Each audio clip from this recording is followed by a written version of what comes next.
veering into mobile development? I'm George. I'm an Android developer here at Edinburgh. I'm Johnny. I'm also an Android developer here at Edinburgh. Designer here at Edinburgh. Hi, my name is Bob. I'm a developer of Unity Second Talk. Jules, I was developer at Waterford. I'm Roy. I run a company as well. I basically do any form of software that anyone will pay me to do. I'm Alex. I'm an Android developer at Oracle. I'm interested in IoT and pizza, free pizza. How they could work together. Do I need this Hawaiian right now? Oh, absolutely, that's it. Yeah. I'm Blue. I'm a developer and I just started my I'm Beth. I'm doing an internship here at PhD. Hi, I'm Diana. I am also doing an internship here with Untitled, and I'm also a student at Edinburgh University. I'm Jonathan. I feel like I'm doing an internship here. I'm a CCO here. I'm David. I do Android and iOS here in Brain. I'm Andrew. I'm doing iOS here at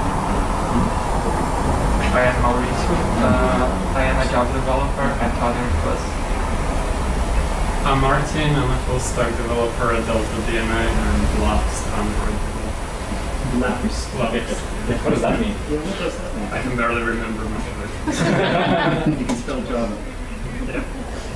I'm Manuel. I'm an Android developer as well. I'm Grim. I'm an Android developer at Expo. And I'm Angel Nelson. I'm also an Android developer here in Edinburgh. Okay, thanks a lot. So we're going to start with Lisa's talk first. So give her a second to sit up and everyone please give her a round of applause for Lisa.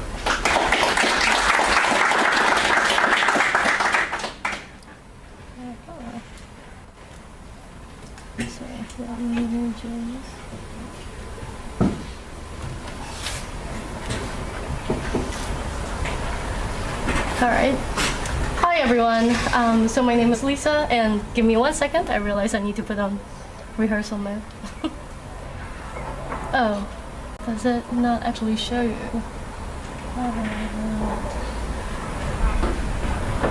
All right, give me 1 second.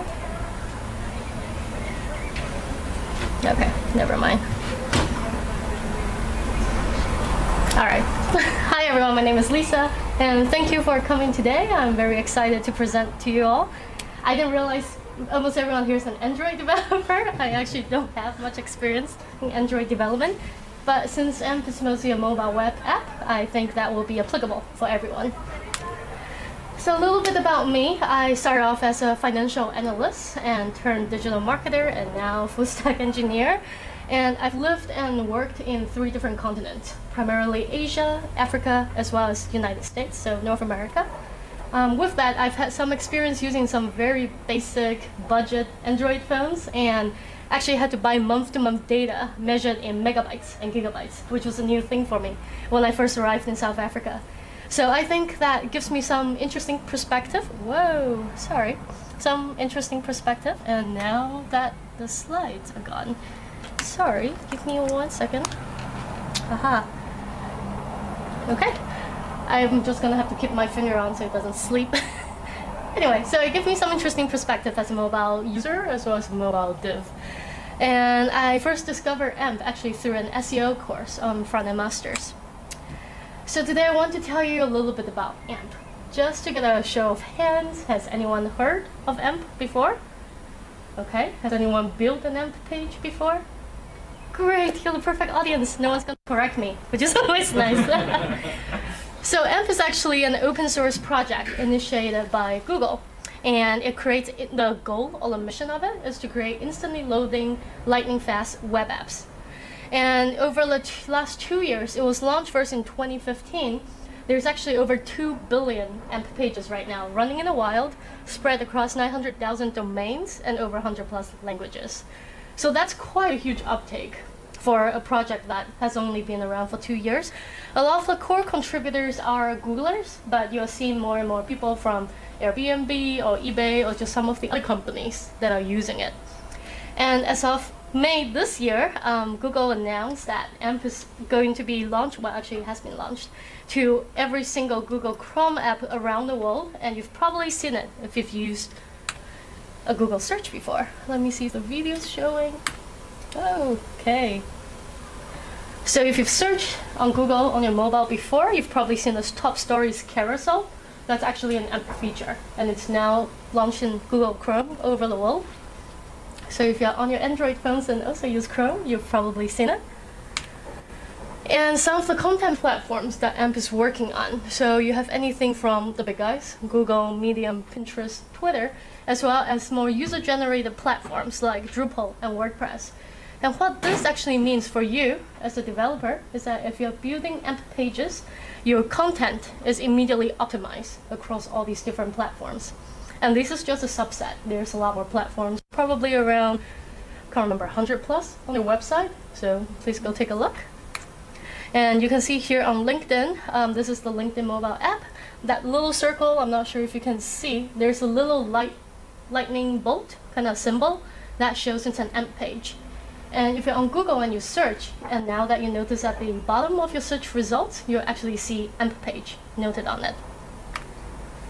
So, after you click on it, it loads within literally 2 seconds. So it's a really fast instant loading experience for users. And who uses AMP today? So I know frameworks come and go, repos come and go, especially open source when you're not sure how reliant they are. And kind of one of the things that I was worried about initially was who are using AMP today? Is it reliable? Can we have confidence to adopt it? As you can see, there's a lot of big companies up here. As far as in the UK, I think both Guardian and BBC, as well as some of the other major publications, do use AMP pages as well. So you can definitely feel confident going forward. Again, it's been around 2 years, and I know from the Google's perspective, they actually make an active effort promoting it, as well as in Google I/O and other events. So there's definitely a lot of support around it. So the most recent development, again, this happened in May, just a month ago. And before, when you're using or seeing an AMP page, chances are your experience is mostly with news publishers or anything that's very static websites. And they announced that there's a huge move into making more interactive content and user interactivity. And they are expanding into sectors like e-commerce and travel and retail. So that's something where AMP is moving from static websites to something that we're more familiar with user interactivity. And they actually talk about moving to progressive web app as well. So we'll talk a little about that towards the end of the day. So today I want to talk about 3 mobile web challenges you may face as a mobile dev, whether you're building native app or web apps, as well as AMP's approaches to how they conquer these challenges or how they deal with these challenges. And we're actually going to do some coding at the end and build a very simple AMP app together. So the first challenge is that most devices are not powerful. And I think as developers, a lot of the time we play with some of the most cutting edge or the newest devices, because that's something that's very exciting. But chances are most of your users are not on the latest Samsung or not on the latest Android phones or iOS phones. Second issue or challenge is that cellular networks are very slow. And building for web app, as you know, is very different from building for something on Wi-Fi or a desktop app. And finally, JavaScript is doing all the heavy lifting. Again, you've probably heard of different frameworks, like I think from a JavaScript perspective, Angular, React, Ember, Meteor is getting more popular, and some of the other ones. So they're doing a lot of work for us. So the first challenge, where most devices are not powerful, how many of you know these companies? Everyone, right? What's the third one? Oh, the third one, I don't know. Funny enough, they are super popular in Africa because they have a focus on budget phone now. And I think since it's been bought out, there's actually a lot of Blackberries running around. And when I was working in corporate in South Africa, all the company phones are still Blackberry. And that's in the last 2 years. That's not like 7 years ago. So it's still around. How many of you know about these other companies? Yeah? Very nice. That's pretty good. The last time I gave this talk was in Madrid to the Google development group. Most people have not seen the other Android phones. So where does this low performance come from when you're using a phone that's not as powerful? Something from complex CSS animations to playing a video where it's constantly re-rendering and recalculating layout and painting on screen, to anything that's running in the background, from very popular web workers or service workers that's now happening on the browser, to push notification, GPS, anything that requires data download and data parsing. All of that requires a lot of CPU as well as just energy, and that's why your phone heat up. So let's look at a case study. You're gonna see that little white ball move to the right of the screen. First, we're gonna use something basic like setting a loop and changing the left position of this white circle. And you can see that it's moving very janky because it's doing a lot of re-layout calculation, and it's taking the text with it all the way off the screen, right? Not the experience you want your user to have. And this experience is not desirable at all. So how do you enforce it on per web page when you're building an app to ensure that none of these animation issues happen on your apps? What's happening here is the JavaScript is defining the style, there's re-layout calculations, repainting on the screen, and finally compositing on the screen. So let's look at a second example where we're using CSS animation and just using transform, where it's shifting the x-axis. As you can see, it is much smoother because this is actually GPU optimized, and also it does not trigger any layout recalculations. You're skipping two of the steps, the layout and the paint, and just compositing when necessary. This is something that will conserve the power of your user's phone and, again, optimize the experience. So what's AMP's approach to complex CSS animations and anything else that will suck up all the power on your user low-end phones? They use a very subset of CSS. In fact, they only allow 50 KB of CSS, which is not a lot once you're used to using Sass and all these other big frameworks. And with animation, only GPU accelerated properties are permitted. So for example, you can use transform, like we saw in the last case study, as well as opacity changes. Again, the goal is to skip the layout and the painting, and you can go to CSS triggers to identify which CSS functions qualify for these. They go a step further and use something called the AMP custom component. And with the custom components, it's a little different from what you're used to. The image tag, it's gone. We're using AMP image. And why they're coming up with these custom components is because of the additional feature or ability it provides. For example, in AMP image or AMP video, you have to specify a fixed height and width of your element. And you have to include a placeholder and a fallback, and even something called a source set. Why? Because if a page, by parsing your HTML, will know exactly how the layout of the page is going to look like, they only need to render it once. You don't have to recalculate your layout, and that saves the time from painting and compositing as well. We'll see some example of how this come in handy in the next one. So the second challenge we see is that cellular networks make connections very slowly. Why is it slow to initiate a network connection? Why does it cost extra when you're making an extra call to your server to download a different file? Well, that's because these are the rough speed it will take on different connections. And here you'll see that there's actually a fixed cost to the left. So initially, when a user goes to a new website, there's a DNS lookup, TCP connection, as well as a HTTP request and any of the SSL handshakes.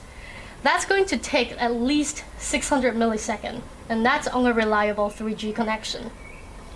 So now add in your server response time, even if it's very fast. That's due to 200 milliseconds.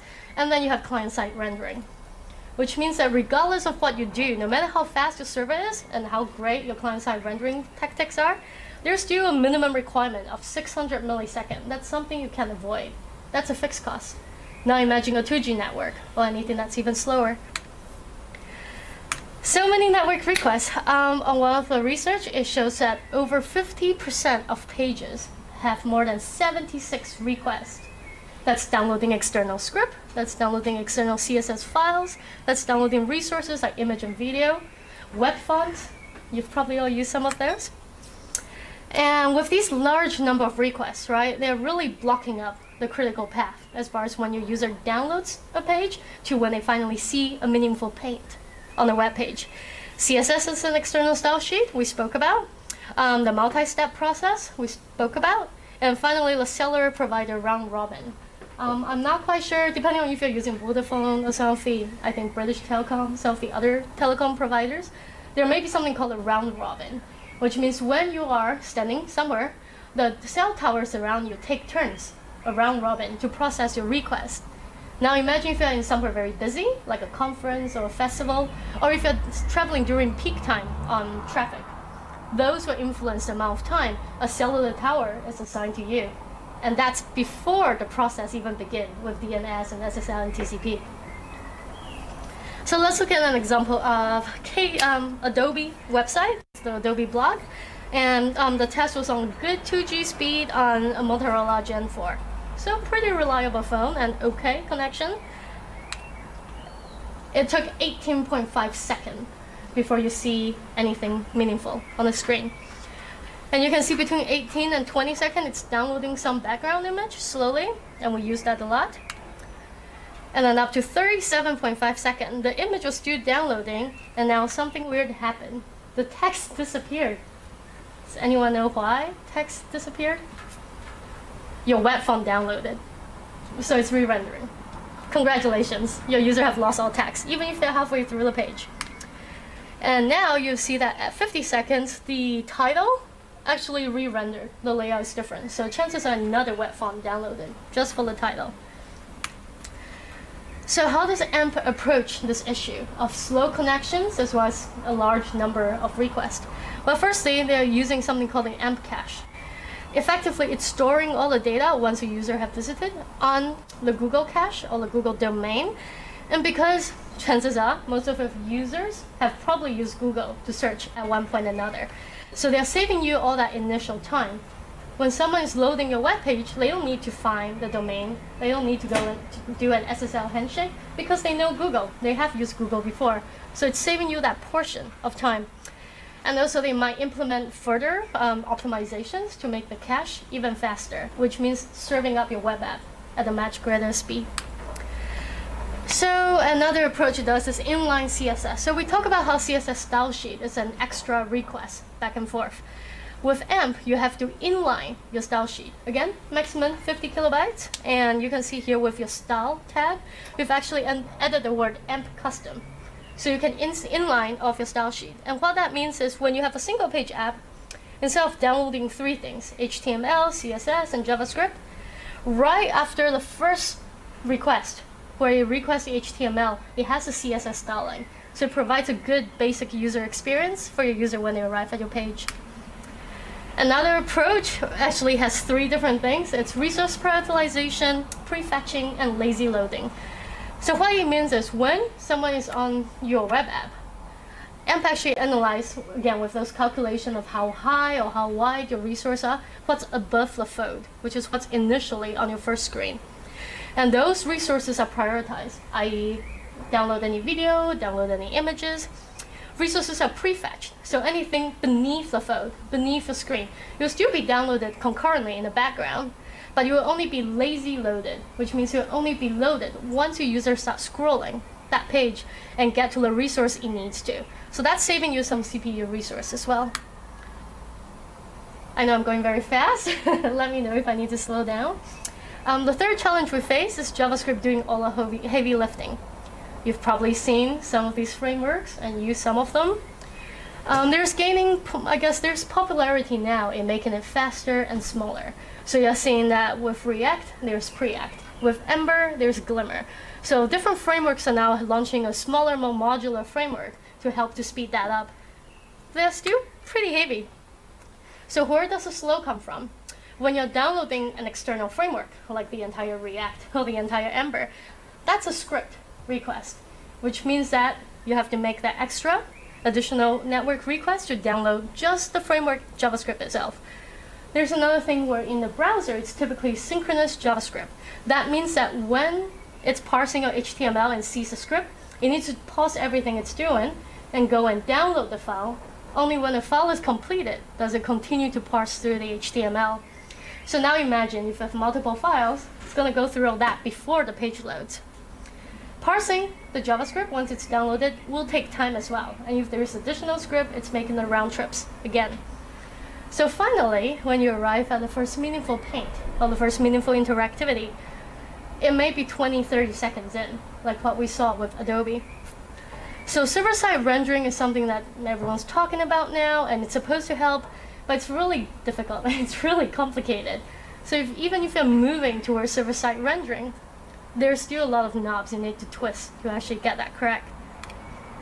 So now let's look at Apple, right? So we're just loading the apple.com website, decent good 3G connection, and with a 10 times CPU slowdown. So we're mimicking a very slow, more basic Android or iOS phones. And you see that, firstly, we downloaded the HTML page. Nothing's on the screen yet. We downloaded the CSS style sheet. Okay, we see some styling, there's nav bar, but because the JavaScript's not downloaded, chances are if you click on that hamburger menu, nothing's gonna happen.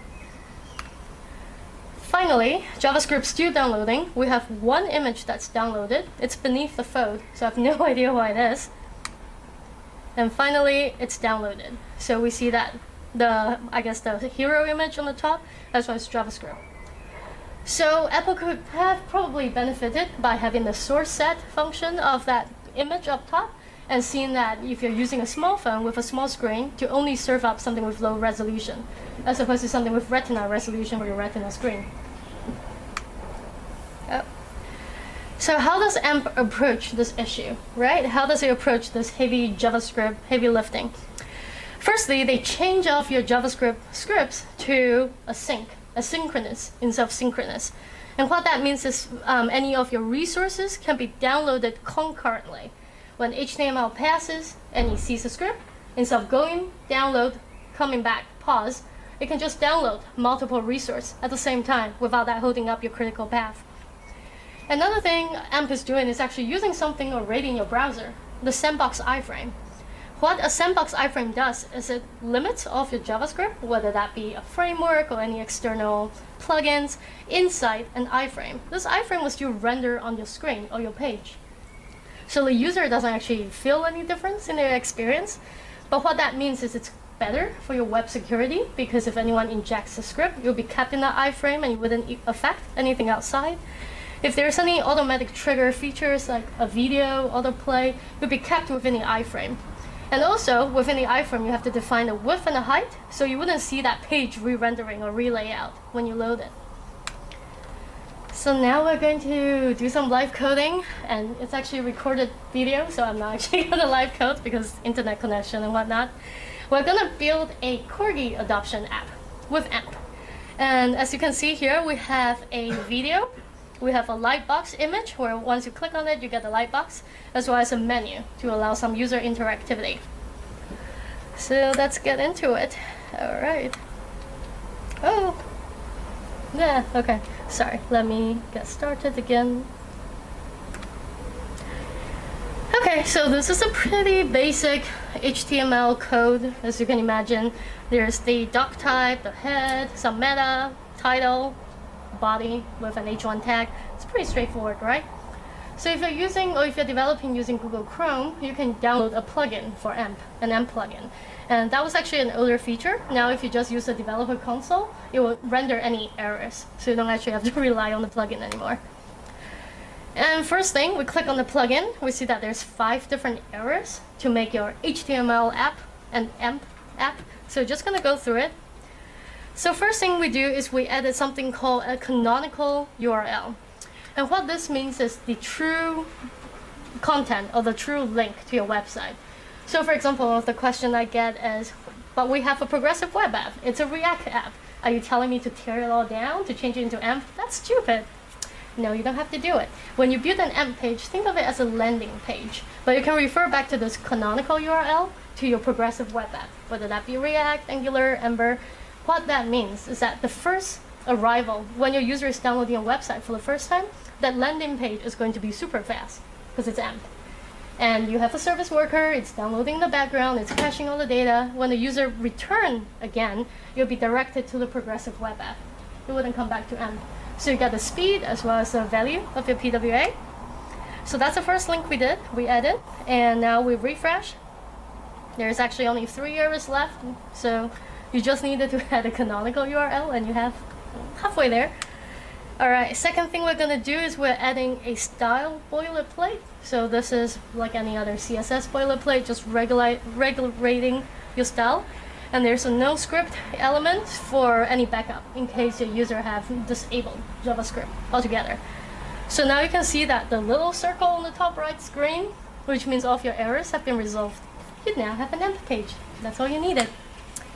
Second thing we're going to do is I'm just adding some content. So we have an H1 tag and a P tag. And then now we're going to, I think I'm going to add a video. Yes, I'm adding a video. I'm adding a YouTube video. So you're trying to build an corgi adoption website, and you want to show the cute video of how cute these puppies are, so people will come by. So first thing we did was we just copy and pasted the script to emp YouTube, the custom component, and that was pasted up here. And then you just build the emp YouTube component, which is pretty straightforward. You can see that we opened with emp YouTube. And then with the layout, you just set layout to be responsive, so it automatically fits your port or your viewing port. And then there's a data video ID, which is just something on your YouTube video. You define the width, you define the height, and you can use autoplay as an attribute so that the video will autoplay. And as you can see, once you refresh the page, the video plays the moment the page is downloaded. And there's very cute puppies. And it's still green, so there's still no emp error. Just doing it clear. Next, this is slightly more convoluted. We're gonna add an image as well as a light box effect. So first thing we did was we, again, just copy and paste the script to emp image and emp image light box. Those are the custom components. And we're actually gonna do a couple things. Firstly, I'm wrapping the whole thing in a figure. I'm wrapping it in figure because I'm going to add a caption to this light box when it's open later. And then with emp image, you just close emp image and open and close with emp image. You add an on, so that's actually just an event listener through CSS. So you're saying on tap, the light box will open. So the role of it, it's a button, which means when you click on this image, it's serving as a button, and the layout will be responsive, again, to fit the size of the screen. Tab index, we're adding that for ARIA accessibilities. And again, you're defining the width and the height of this image. And I'm adding this SRC or the source, which you'll know what that is. And if you've heard of place kitten, I'm much more of a corgi person, so place corgi all the way. Same idea, you just add the width and height. Alternative, and that's again for ARIA, so you get that image read out, and you add a title, again for accessibility. And these are optional, but obviously for accessibility, we should all add it. And after this, let's see what I did. So I'm just gonna create a div here and have a fallback. So fallback is an attribute. What this means is if place corgi is down and the image is not available, it's just gonna render a gray box. And on the gray box, it's gonna say offline. So you have this placeholder built in. And then you close with emp image and you have your figure caption. And in the figure caption, I'm just calling it I'm a cute corgi. And you will see that once the light box opens. Oh yeah, I made an error with the width and the height, so I'm just gonna correct that. And finally, outside of that figure, which is just an image along with a caption, I'm adding emp image lightbox. So that's a custom component. I'm giving it an ID, lightbox1, which is related to that on event listener earlier on tap. You will open lightbox1. So now, if you refresh, you have that video, autoplay, you scroll down, there's an image, and there's your figure caption and the lightbox effect. Alright, so that's that. So I think next up, I'm going to add some social share functions because I want people to tell their friends and family so they will come and adopt some corgis. Again, you just copy and paste it. Oh, sorry, it's further up. Copy and paste the script. And with social share, I'm wrapping it in a div just for styling reasons later, centering and such. Again, you just open with emp social share and close with emp social share. The nice thing with this custom component is it has all the image of the different social network, your email, your Facebook, your YouTube, your Twitter, etc. So you don't have to go and find a favicon yourself. So you just define the type. Data param app ID is just something Facebook dev use, so you probably have that. With Twitter, we're adding a data param text, which we'll see later. What that means is when you click on the Twitter image to share, that text will auto-populate in the share function. So they call it data param text. Again, you save it, you refresh, it's still green. Now you see your social share buttons on the bottom. You click Twitter, and there it is. You have the text, and you see that there's an URL populated. That defaults to your canonical URL. So if someone shares it, they're going to come to your PWA, if you define that, or if you want to link it to your AMP website, just change it. You don't have to use the default. Alright, so lastly, I think I'm adding some interactivity. Okay, I'm adding the AMP sidebar, so your hamburger menu bar, which you're probably quite familiar with. So we copy and pasted the script. It's up there now. It's called AMP sidebar. And then we are putting that on the top because we want it above the H1 title. And firstly, I'm creating a button, right? When you're clicking on the menu, there's a menu button, and once you click on it, your menu will display. So again, you have an event listener on tap to toggle your sidebar, and class for styling reasons. So once you have the button, there we go. We are just going to start creating the AMP sidebar. Again, you open with AMP sidebar and you close, and that's an ID. It's a typo. It will get corrected. And from here, again, you can set the layout to be responsive or non-display in this case, because you don't want the menu bar to be on display the moment someone arrives at your app. You want them to click on the button. With the side, you can choose left or right of your screen. The width, you can use pixels or viewport width. And here I'm adding another button for closing that menu bar. Again, you see the on tap and the toggle effect. And then finally, we're just going to add about and the adoption page. And that should be that. Okay, so we save it. Oh, correct the typo. We save it and then we refresh, and you should see a nav bar on the top. There you go, a menu and a toggle. So you start having some user interactivity as well as animations that's appearing now. So finally, I'm just adding some custom styling. And basically you open with style. Oh, sorry, I copy and pasted, but style and amp-custom, and you get that inline CSS style sheet. So now you have some styles, the menu, background's yellow, and you start scrolling up and down. Oh, with the video, you'll see that once it's auto-playing, if user navigate away from it, then the video will pause as well. So those are all some of the freebies you get with the AMP custom component, and they're pretty good documentation as well as tutorial, so you can get up to speed quite quickly. Again, as a recap, 3 challenges. So what happens if the device are not powerful enough? You use a limited set of CSS animations as well as HTMLs. When the cellular network is much slower, you can defer some of these efforts. And finally, with JavaScript, again, moving into sandbox iframes as well as using your inlining, that can defer the effort of having to download an entire framework before loading your first page. How am I doing on time? Yeah, you're okay. Okay, good. Perfect. So progressive web app, just some of the future development that's currently in place. Of course, you can use service worker or no service worker. And AMP's progressive web app, they have now implemented service worker as a custom component. So remember how we said in AMP you have to use a sandbox iframe for any of your external JavaScripts?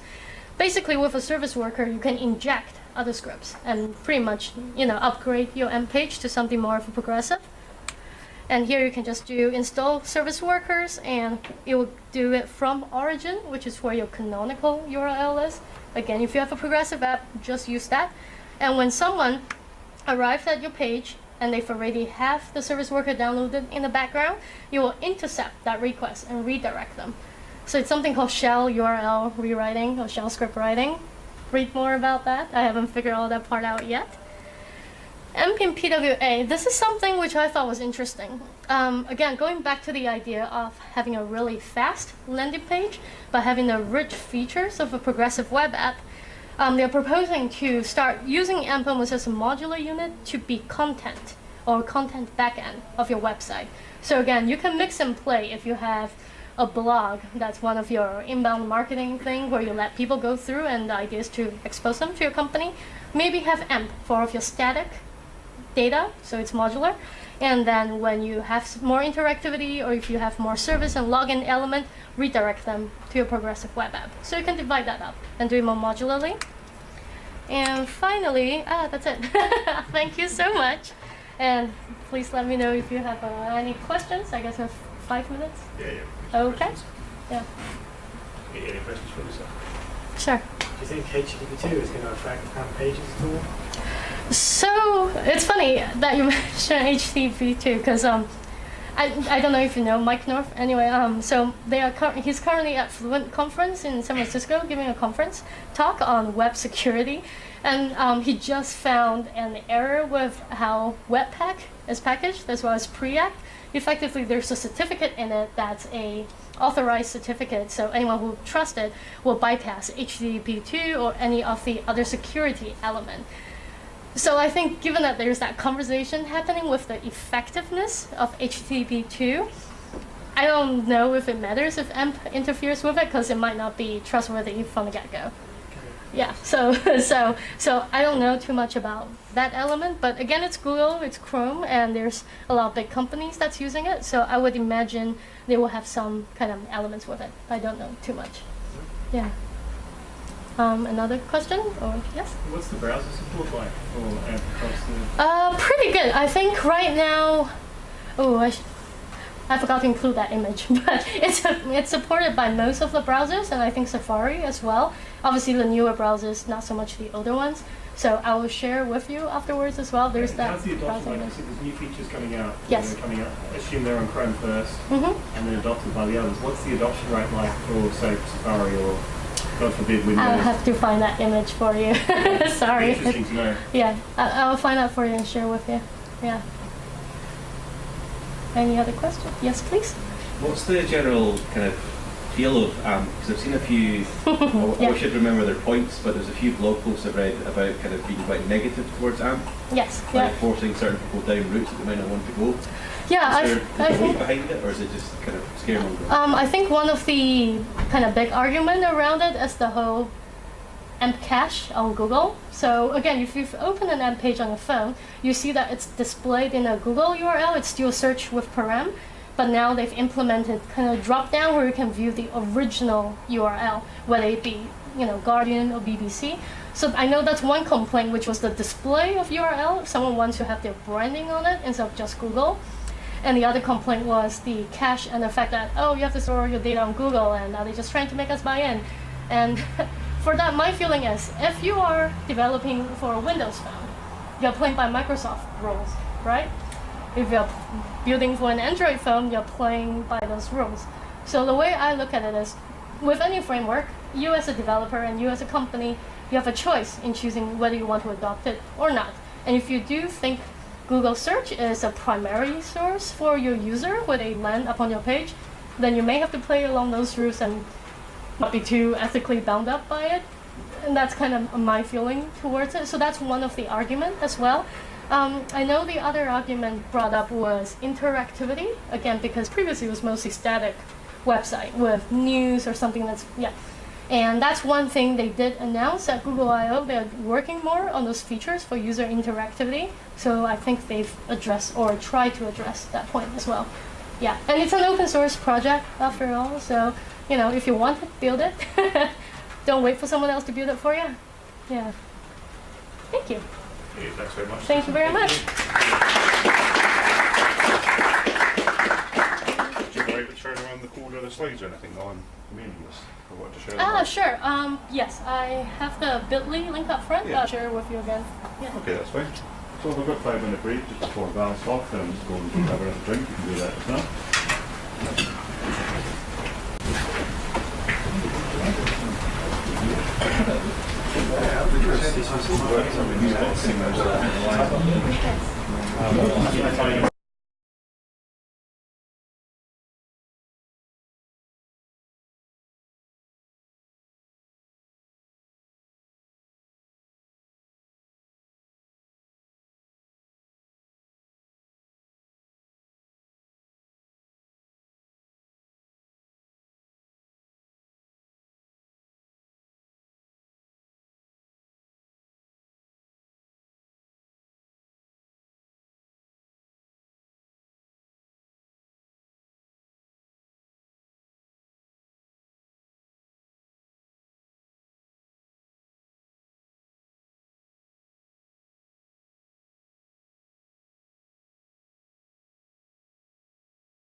not actually So here.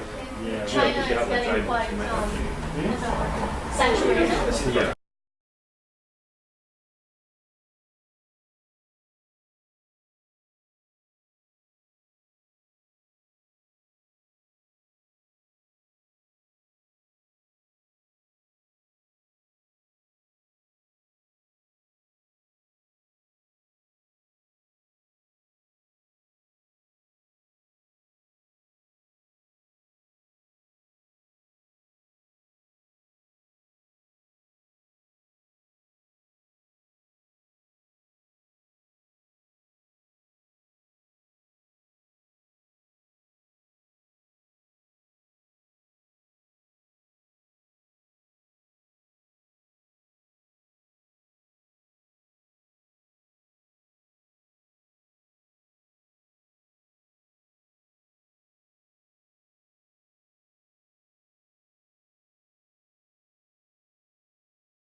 I feel ashamed.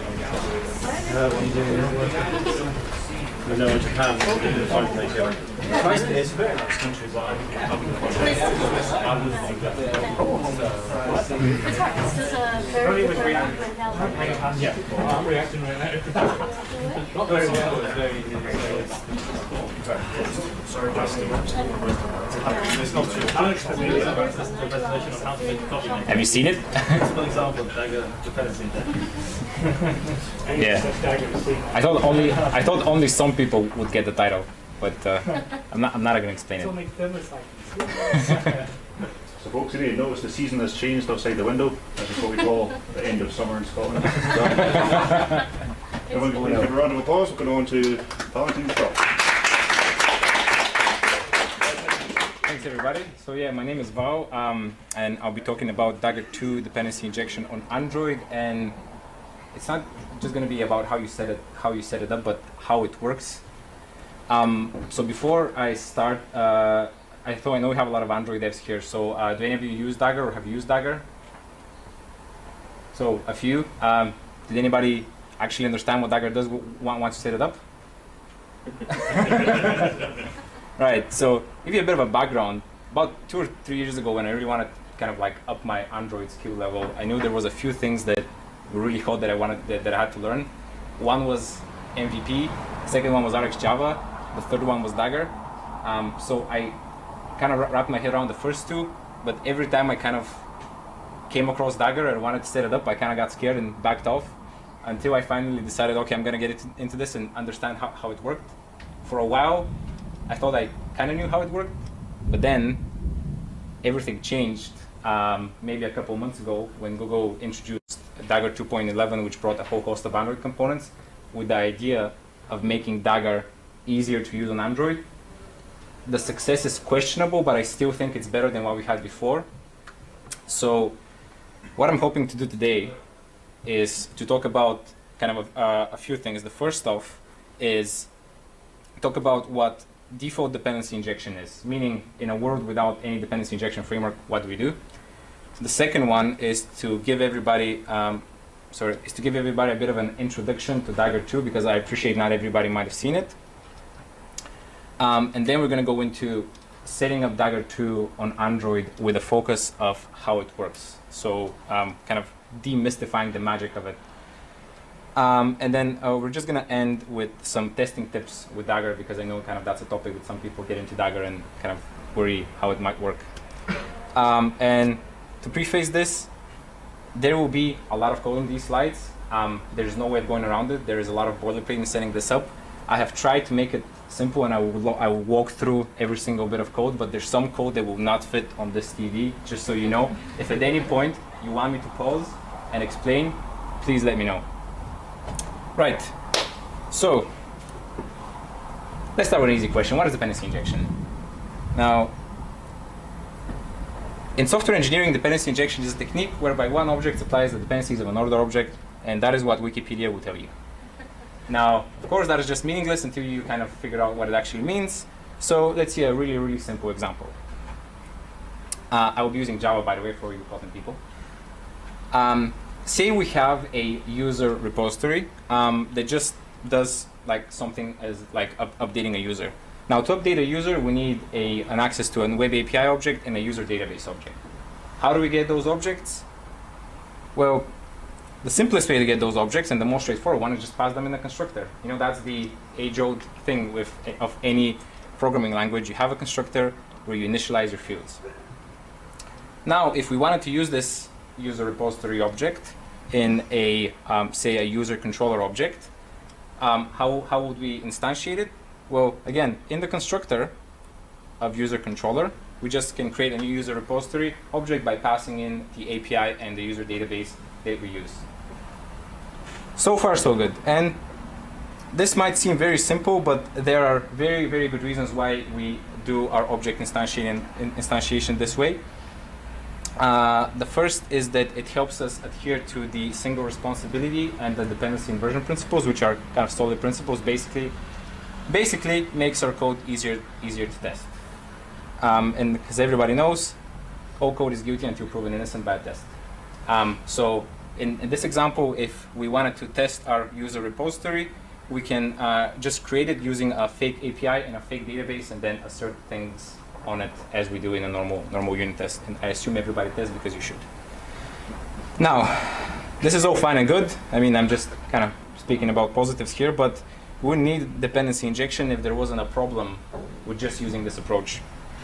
And the problem would be, say our happy web API and user database objects that we have, say they in turn need some things to get set up as well. Perfectly viable for a web API to need a URL to get set up, and also say a user database to need a database setup object to get set up. Now what we have to do is we have to get back to our user controller object, where we just were instantiating those before, and now add some extra code to get them into a new state. Now, this might not seem like much, like we're not doing that much more. But what happens if we then get another dependency, second one, or a third one, or a fourth one? Then you're kind of writing a whole bunch of boilerplate code that's not actually helping you. You're just kind of hooking stuff up together, and that's kind of tedious and error prone. Anything that is a repeatable task in programming, in my experience, is error prone. It should be automated. So the promise of dependency injection and why I wanted to learn Dagger or just use any dependency injection framework was that somebody told me that I could take this entire code and replace it with just an inject keyword and everything works. Now, of course, everything doesn't just work that way, but this is our end goal. This is our ideal world. We just prefix user repository with inject, and one will be found for us. It'll be all instantiated, and it'll work magically in our code. Now, how do we do this with Dagger? And this is where I get into the internals of Dagger. So again, at any point, stop me if you want me to clarify something. So when using Dagger, there are two main things you use: a module and a component. Now, a module is a collection of dependencies. This is the objects that you need to inject in your app. So a module provides a collection of dependencies that you then use on inject annotated fields. A component is the glue between these provides methods and the inject annotated fields you have. So basically what the component does is it actually does the wiring. It is what sets your your class members to the provide methods. So basically think of it as the glue.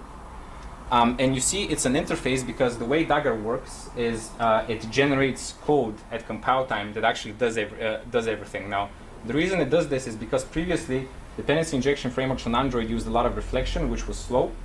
Now, the way Dagger 2 works and the way it was kind of sold to everybody, and it's the preferred Android way, is that it's fast because everything just happens at compile time. And the reason this is an interface is because a Dagger will create the actual user controller component, which will do all the setup for us. So again, rule of thumb: a module provides the dependencies, a component binds them. Now let's look at the module. So we know that this module needs to provide a user repository, but in order to provide a user repository, it needs the things that the user repository needs. So let's start with them. Always start with kind of the simplest object you can provide, the simplest one you can construct. So first, let's provide our user database. So we just have a provide method, and you annotate methods that provide dependencies with this @provides keyword in Dagger. The method name prefix with provide is just kind of it's not necessary, but it's what most people who use Dagger do. So we provide our database, then we provide our web API, and now thanks to the way Dagger works, we can then in our user repository function just pass those as parameters. Because using the provide method has kind of declared these two classes to the dependency graph, which is the list of all the dependencies in your app, and Dagger is smart enough to find them and to find them for you. And when you use them as function parameters, it'll just create them. You never actually explicitly call any of these methods. The Dagger generated code does it for you. So now, if we go back to our user controller object, which was just injecting a user repository, the only thing we need to actually add to get that set is this bit of code here. Dagger user controller component create inject. Now the word Dagger here is a hint to you that this class has been generated by Dagger. And just to remind you, this is the class that is generated. Now this is an interface, and Dagger generates the actual implementation. And the good part about this is you can actually go inside this class and see what Dagger does, and it actually writes code. It writes code pretty close to what we had before. It basically just it basically goes through all the modules, gets the user repository, and then sets it to the parameter, and off you go. All clear so far? Right. Now, things get a bit tricky when you go to Android. Now, this was all nice and simple with Java. Now, things go tricky when you go to Android, and the reason they're tricky is because in Android classes, like say this user activity, which again wants to use a user repository to maybe set the result to something called a user view. Android classes inherently are constructed by the SDK. You cannot construct them yourself. You cannot just call new activity. You can't call new fragment. You can't call new broadcast receiver or whatever. They get constructed for you, so you can't inject things quite simply in them like we had before. So what we want to get to, say we didn't use dependency injection, we would just use the regular constructor injection here. But our end goal, again, with Dagger is to switch to an inject annotated method, again, like we had before. Now, I'm going to show you how our end state is going to look. Now, our end state, once we've set up everything, is just adding this Android injection.inject method into our class, and that'll wire everything up for us. And this is something like, if anybody's using Dagger but hasn't used the latest 2.11 release, this is a new class. This is provided by the Dagger Android modules, which weren't out there before. Now, I'm going to show you how we get to this end state. Now, the first thing we need is a custom application object, and I think everybody who's ever done an Android app has subclassed application. And we add these things to it. It has activity injector, and why we need that is because when you inject something in an activity or a fragment in Dagger, it goes back to the application to get the correct component, or injector in this case, for that application. So therefore, your application needs to be an instance of has activity injector. And then we just create our application component and on create and inject it. Now, you see here application component, and it's something that we haven't seen before. So this is the actual key class that does everything. In Android, most generally, if you're using Dagger, you're going to have an application component that has most of your global dependencies. So think of it as the holder for your singletons, but in this case, it's the thing that will actually do the hard wiring for us. So let's look at that application component. Now, an application component, again, like a normal component, is just a collection of modules, and we know that it can inject stuff into a custom application. Now, the modules that it needs in this case are two. The first is called Android injection module, and the second is called an activity module. Now, an Android injection module is again provided by the Dagger Android library. It's not something we control, and what it actually is it's a collection. It's a map of class names to injectors. Now, again, reiterating this is where the code gets a bit scary, but reiterating the point with which I started, we cannot create Android classes ourselves. They get created for us. So therefore, the application is responsible for injecting things into them.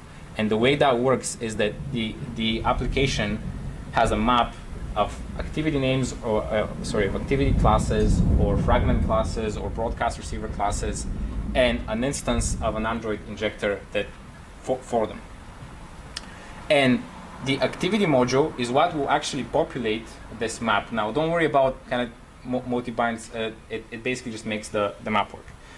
Now, let's look at the activity module class.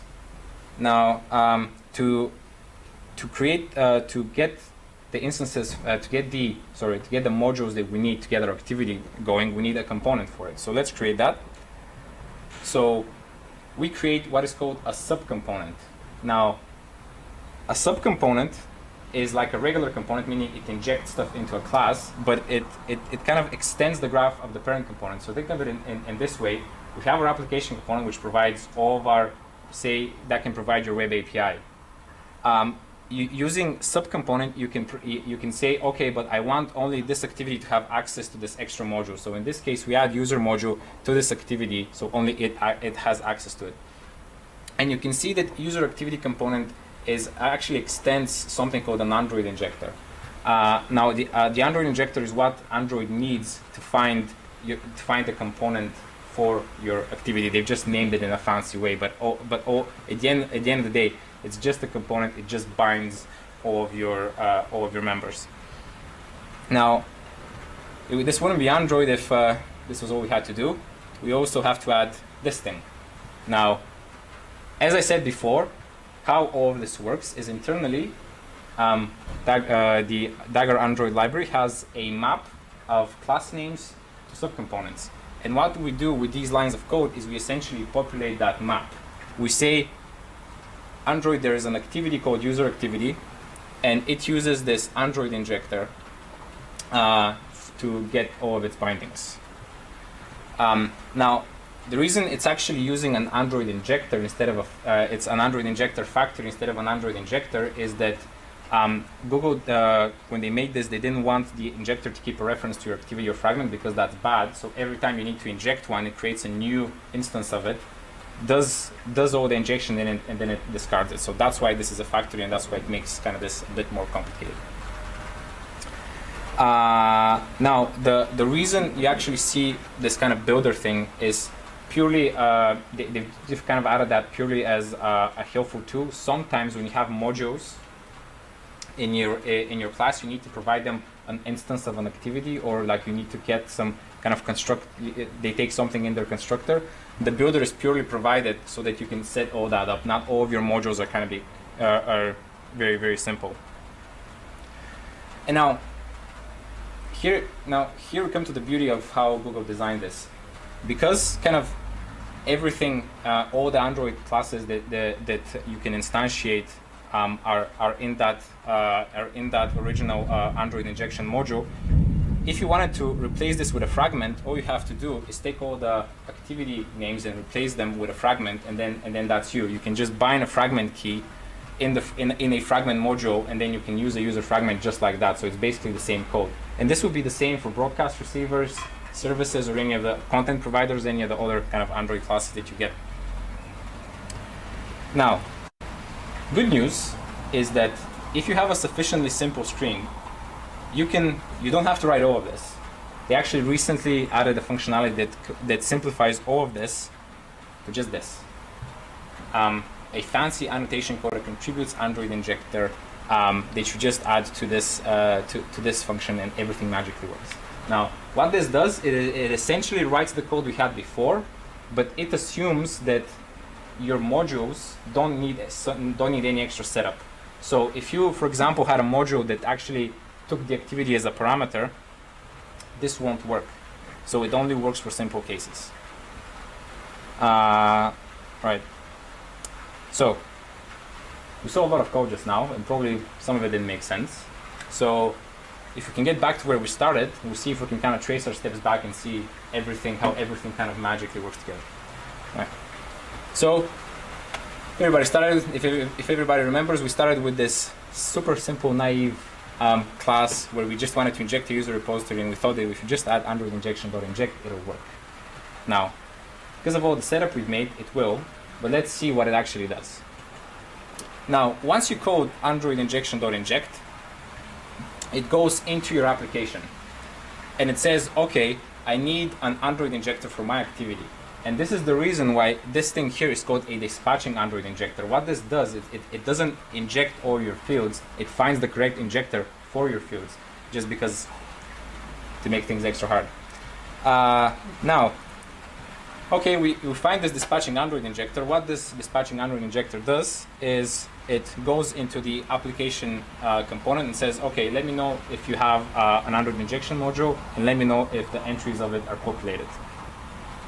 Now in this case, we have them. So the next step is use the combined modules to find the injector that we need in this case. So what happens here is it goes into an Android injection module. The Android injection module says, I have an entry for a user activity class in my map. Let me go and find it. this thing comes and says, okay, I'll construct you an Android injector factory to inject all your members, which then goes into our user module because it's the thing that actually provides the user repository for us, and that is what actually gets set. So I'm just gonna leave this here for a little bit to let it sink in, because before I actually started doing this talk, I did not know how that vicious circle worked. And I wanted to do my best to kind of explain why it does what it does. And remember, we do all of this because we aim to get everything working at compile time. We cannot use anything like reflection to set this for us.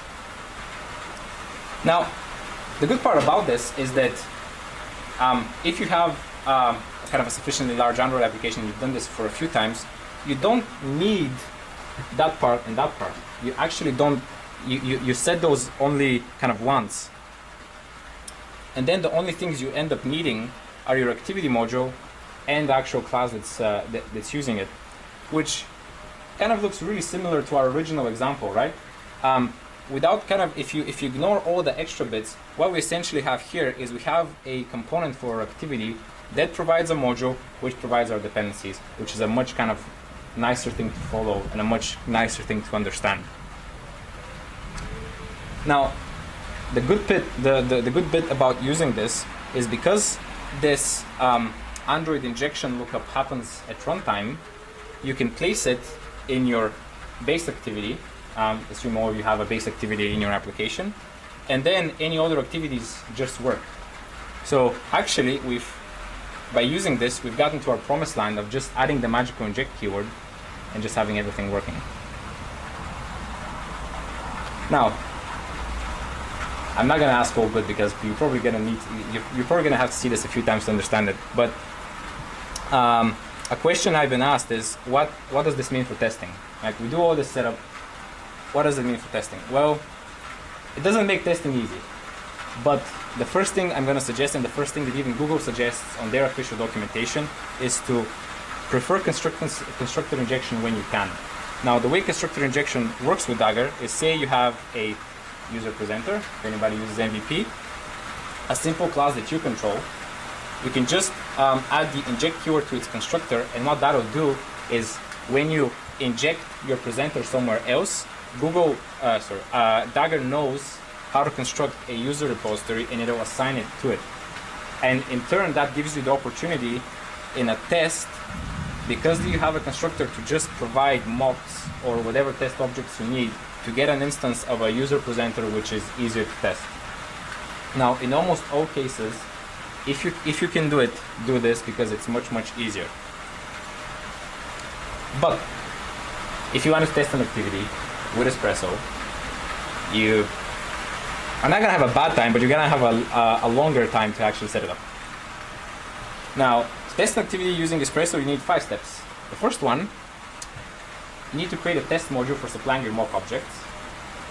Then you need to create a test component for the application and the activity in question. Then you have to create a test application class, which kind of subclasses your application to wire these things together. Then you have to create a custom Android JUnit runner if you're using an Espresso test that actually instantiates that application. And then you can actually go and create your activity test. Simple, right? Now again, the good part is once you've done this once, you don't have to do steps 3 and 4. You just have to keep 1 and 2 updated and then just create your activity test. Now, in this example, step 1 is we have to create a test activity module. Say we want to test our activity. We just wanted to include our user repository. We need a test user module that provides a mock. In this case, I'm using the Keto, a mock user repository. And then we can just create an Android injector for this activity that uses this new module. Then we have to create our test application component, which can just extend our application component. But unfortunately, when we use extension, it doesn't inherit all of the components that we annotated before. So you have to annotate it with all the same components. But the key in this case is that we replace the original activity module with the test activity module. Then in create a custom application object for testing, where in this case I got my original custom application, but the bit that actually initialized Dagger I moved to a protected method, so I can override here.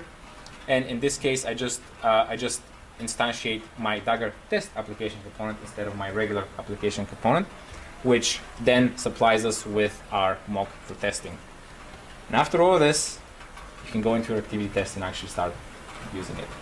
Now, in this case, I mean, if anybody's used Espresso, this like all of this is stuff you have to do. But then in your test, say if you wanted to get an instance of the user repository you provided for your activity, it'll be a mock because of the way we set up our modules. That was Dagger to everybody. Nothing to it. And I will take questions as long as they're easy. Yes, John. Do you think the boilerplate's so hard because of the lack of good generics in Java? So whether the boilerplate is hard because of the lack of good generics, possibly, but even in a language with reified generics such as Kotlin, it doesn't reduce the boilerplate. Now, it could be because they haven't actually looked at maybe doing this in Kotlin. If they do it, if they kind of have another look at it, they might say, oh, we don't actually need some of the steps. But having been through all of it and actually understanding it, I failed to find how they would have done it in a better way, sadly. Yes? Point 11 seems to have made it a lot more complicated rather than less complicated. Like before, you just needed the component, the modules, and basically a method in your activity to tie them all together. It seems to have gotten more complicated. Is that correct? So it seems like it because of a lot of the stuff you need to do, but a lot of the stuff again you only need to do once.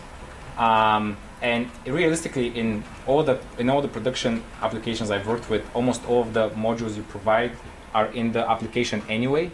So you don't end up writing a lot of custom modules for your activities. So you can just use Contribute's Android injector and everything will just be the same and everything will be pretty easy. But again, you gain the advantage of all of your injections being in base classes, which is, I think, in a big application, like right now I'm working on an app with 70 activities. Maybe not all of them would use injection, but even if 40 of them use it, then that saves me time. Yes? Have you / would you use Dagger and Butterknife kind of together? Yeah, you can use Dagger and Butterknife together. In fact, Butterknife, I think the description of it is that it's a less sharp dagger. That's how Jake Horton created it. There's no reason why you can use them together. They don't fight. They're using the same premise, generating code that does what you would do by hand, essentially. Cool. Yes, Alex. Your test, you have a generic application mock. What if you wanted different user repositories for different test cases? Like in one test case, you might want to test if there's 0 users returned, and another test you might want to test if there's 100 users returned. Sorry, is it in this case? So you have a test application, yeah. So here, that one. yeah. So you're basically creating a mock user repository. Yeah, we are. For but all of your tests. So every time we want one, it'll be created. But because it's a mock with Mockito, in your test you can just have all the when clauses on it and modify all the results. I mean, you can, if your app is structured properly, which I've not seen an app so far that's structured properly enough. You can, when you're smart about your modules, you can have a nice combination of test modules and real modules and test it. And again, this is a more complicated case again because we have a custom module on the activity instead of the application. If we just wanted to create a test module for the application, say if user module was a global module, which we can easily attach to the application, we wouldn't need to create this. But I just wanted to show a more extreme example, maybe to scare people off towards constructor injection, if you can. If you're using something like MVP or MVVM, you're doing your best to move all your business logic into an object that you control, which I would heavily advise. And then if your activity just becomes kind of a dumb view that you just give commands, you can just inject a mock presenter or a mock view model or whatever that you can easily control, and then you're only writing a little bit of awful boilerplate, not a whole lot. Right, thanks very much, Tom. No worries. It was a very dramatic presentation, like all that thunder and lightning. I know, I like that.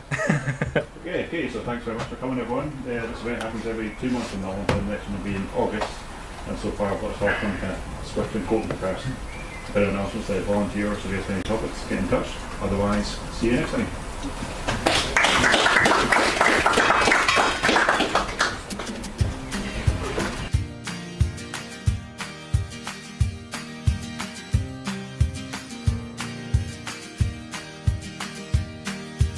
My name's Alex Chandler, I'm a mentor here at the Cancer Data Dive. We're looking for people to come up with innovative ideas or solutions to the use of cancer data in Scotland. So we had a Future Health Product Forge back in January. It was really, really interesting. It was such a great environment, and it always amazes me how much happens.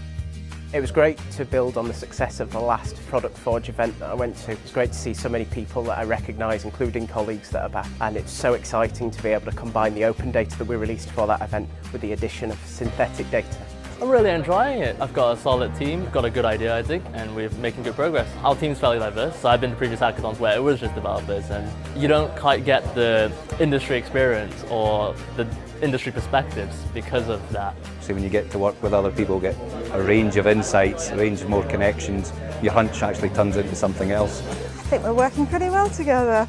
We all come from quite different levels of knowledge of cancer and data. I think together we're creating something good. So I was really keen to come along. What I'm surprised about is how quickly the teams have really got to grips with the challenges that people like us face. That's amazing, that's been great. No, I've never been to a hackathon before. The teams have some brilliant ideas and they're also passionate about it, which is amazing considering most of them only met last night. This one is more structured in terms of the way that the teams have been bonding.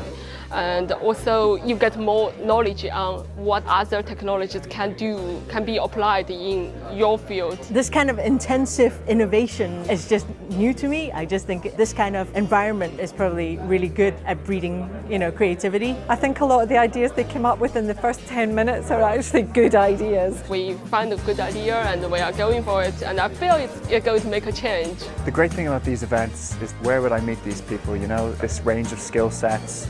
We've met some really interesting mentors who have come around today, some people who are real experts in their field. Hello, my name's Simon Tolhurst. I'm the portrait artist in residence at the UCLA. I visit the cancer centre to day care once per week in order to draw the patients whilst they're having chemo, and I hope that the work that I brought up to show the people here, it helps them to connect to the people at the other end of those treatments. I'm really enjoying myself. It's really fun. It's fun to hear about ideas, it's fun to brainstorm, it's fun to meet new people, and also helping people is really rewarding. So yeah, I'm really enjoying myself. I'm really looking forward to see what comes out of it.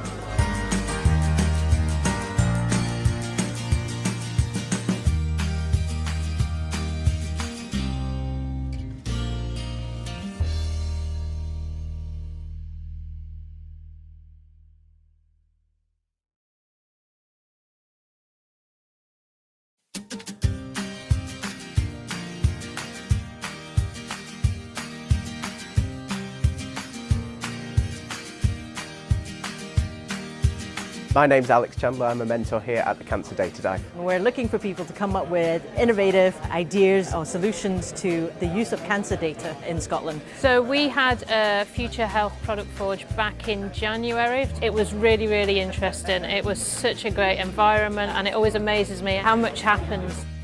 It was great to build on the success of the last Product Forge event that I went to. It's great to see so many people that I recognise, including colleagues that are back. And it's so exciting to be able to combine the open data that we released for that event with the addition of synthetic data. I'm really enjoying it. I've got a solid team, got a good idea I think, and we're making good progress. Our team's fairly diverse, so I've been to previous hackathons where it was just developers, and you don't quite get the industry experience or the industry perspectives because of that. So when you get to work with other people, get a range of insights, a range of more connections, your hunch actually turns into something else. I think we're working pretty well together. We all come from quite different levels of knowledge of cancer and data. I think together we're creating something good. So I was really keen to come along. What I'm surprised about is how quickly the teams have really got to grips with the challenges that people like us face. That's amazing. That's been great. No, I've never been to a hackathon before. The teams have some brilliant ideas and they're also passionate about it, which is amazing considering most of them only met last night. This one is more structured in terms of the way that the teams have been bonding. And also you get more knowledge on what other technologies can do, can be applied in your field. This kind of intensive innovation is just new to me. I just think this kind of environment is probably really good at breeding, creativity. I think a lot of the ideas they came up with in the first 10 minutes are actually good ideas. We find a good idea and we are going for it, and I feel it's going to make a change. The great thing about these events is where would I meet these people, this range of skill sets. We've met some really interesting mentors who've come around today, some people who are real experts in their field. Hello, my name's Simon Tolhurst. I'm the portrait artist in residence at the UCLA. I visit the cancer centre to daycare once per week in order to draw the patients whilst they're having chemo, and I hope that the work that I brought up to show the people here, it helps them to connect to the people at the other end of those treatments. I'm really enjoying myself. It's really fun. It's fun to hear about ideas, fun to brainstorm, it's fun to meet new people, and also helping people is really rewarding. So yeah, I'm really enjoying myself. I'm really looking forward to see what comes out of it.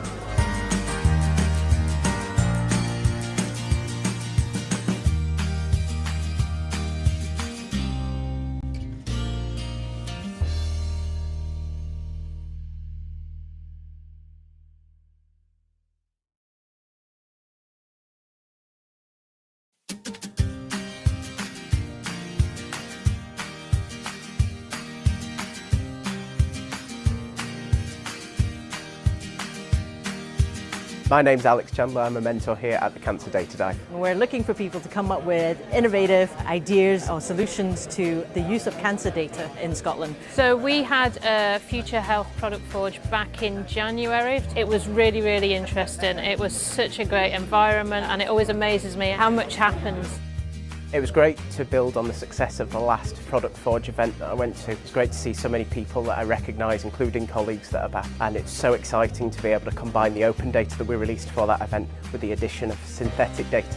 I'm really enjoying it. I've got a solid team, got a good idea I think, and we're making good progress. Our team's fairly diverse, so I've been to previous hackathons where it was just developers and you don't quite get the industry experience or the industry perspectives because of that. So when you get to work with other people, get a range of insights, a range of more connections, your hunch actually turns into something else. I think we're working pretty well together.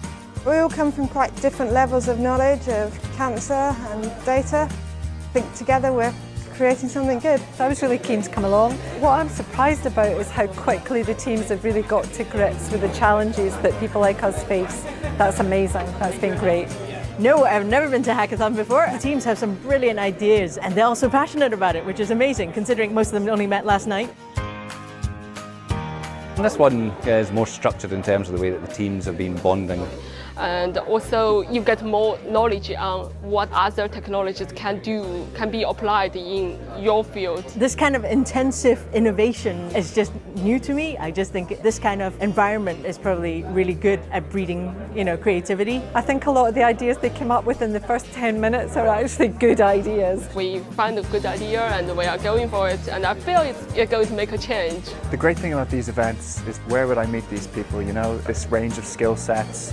We've met some really interesting mentors who've come around today, some people who are real experts in their field. Hello, my name's Simon Tolhurst. I'm the portrait artist in residence at the UCLA. I visit the cancer centre to daycare once per week in order to draw the patients whilst they're having chemo, and I hope that the work that I brought up to show the people here, it helps them to connect to the people at the other end of those treatments. I'm really enjoying myself. It's really fun. It's fun to hear about ideas, fun to brainstorm, it's fun to meet new people, and also helping people is really rewarding. So yeah, I'm really enjoying myself. I'm really looking forward to see what comes out of it.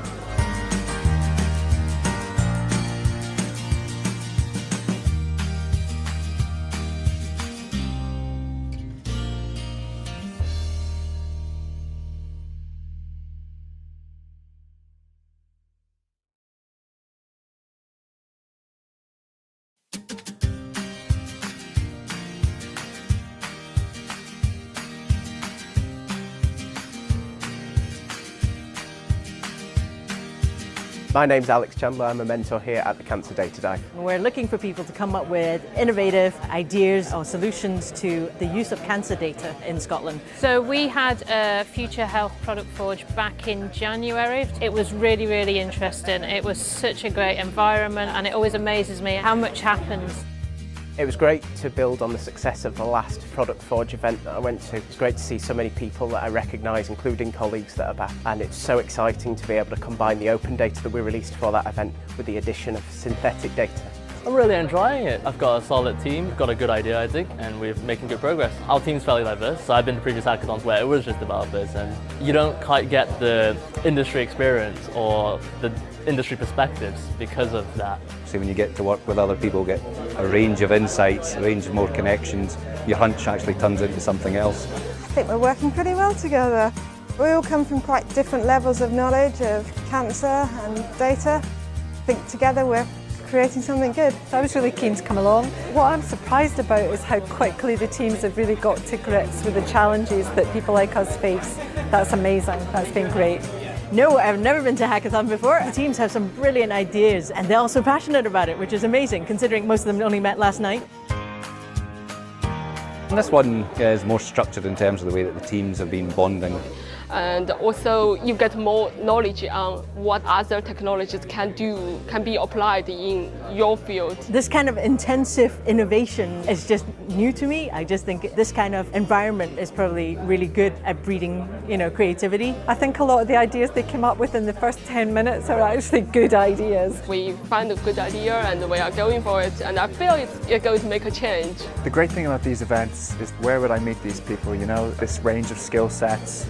We've met some really interesting mentors who have come around today, some people who are real experts in their field. Hello, my name's Simon Tolhurst. I'm the portrait artist in residence at the UCLA. I visit the cancer centre to day care once per week in order to draw the patients whilst they're having chemo, and I hope that the work that I brought out to show the people here, it helps them to connect to the people at the other end of those treatments. I'm really enjoying myself. It's really fun. It's fun to hear about ideas, fun to brainstorm, it's fun to meet new people, and also helping people is really rewarding. So yeah, I'm really enjoying myself. I'm really looking forward to see what comes out of it.